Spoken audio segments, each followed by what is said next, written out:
er ég búinn að lesa hérna næstum því allar leiðbeiningarnar og skoða myndirnar hérna og fara í gegnum teikninguna.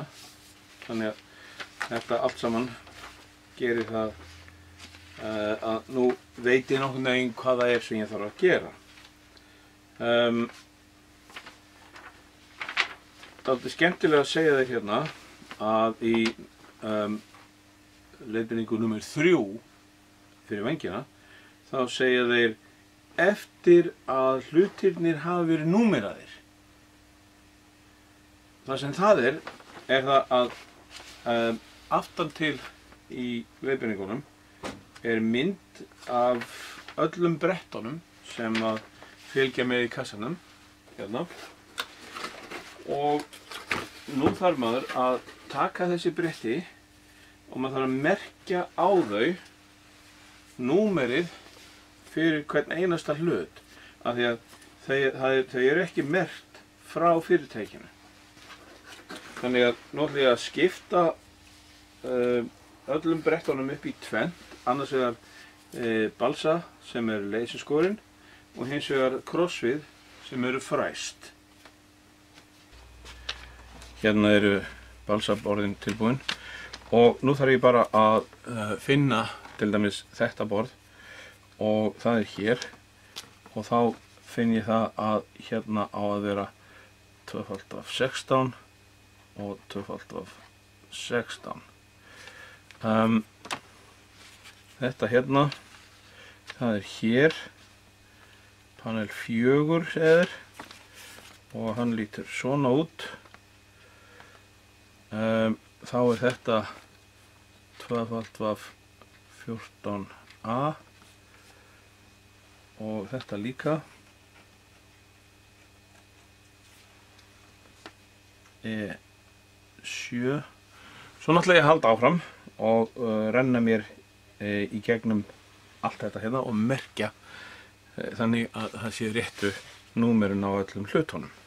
Nú er ég búinn að merkja allt og nú þarf ég að ná þessu út úr brettunum og af því að sumt er leysiskorið og sumt er fræsað að þá þarf mismunandi verkfæri. Til dæmis það sem er leysiskorið eins og þessi hér, það eina sem maður þarf að gera hér er að fara með hníf. Ég er hérna með svona hníf eins og þennan, skurðarhníf bara. Maður bara fer með hann og sker þar sem að leyserinn hefur verið látinn skilja eftir smá hörðu til þess að halda stykkinu í brettinu. Svona, þá dettur það úr.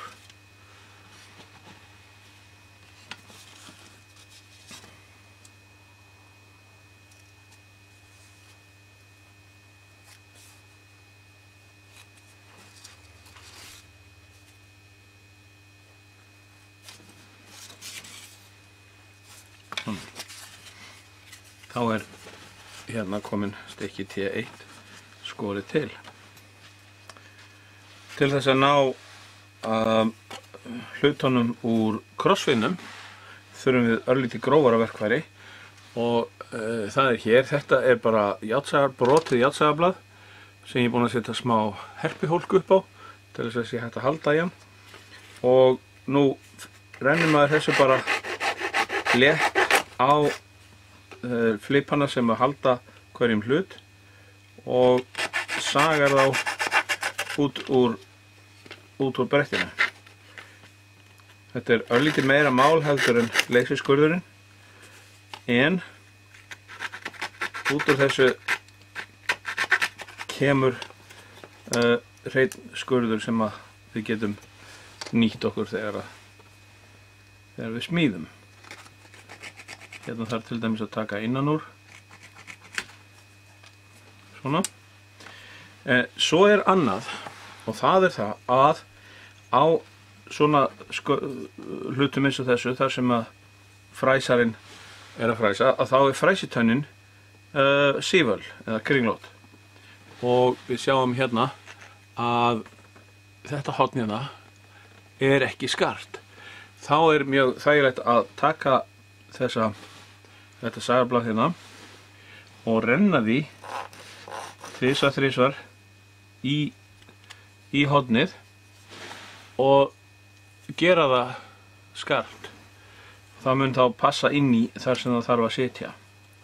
Þetta ger ég við hvern einasta hlut sem er svona fræsaður út og fæ þannig rétt og skart horn þar sem ég þarf á þeim að halda.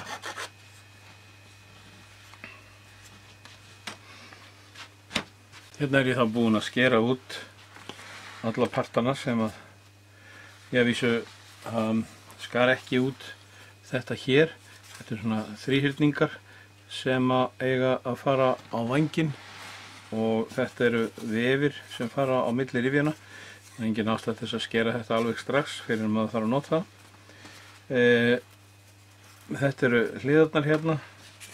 Hérna eru hliðarnar á skrokkinn. Þetta er semst innan á hliðarnar. Og hérna eru vænglutarnir. Það sem ég gerði náttúrulega er að bara líma með límbandi alla partana þannig að þeir séu til dæmis hérna. Þessir bunkar hérna, þetta er allt saman bara stél. Hérna er kanópíð og þetta er skrokkrifin, þannig að nú veit ég hvar allt er. Það sem ég ætla ekki að nota, þetta hérna í sambandi við rafmagnið, það fer hérna bara í poka og ég geymi það þangað til einhvern tíðan seinna. Nú get ég bara tekið þetta og sett það í kassan og þá veit ég hvar allt er. Það sem við skárum þetta úr, þetta hérna, þetta er svona mestu leyti bara ónothæfur afskurður og getur bara farið í ruslið.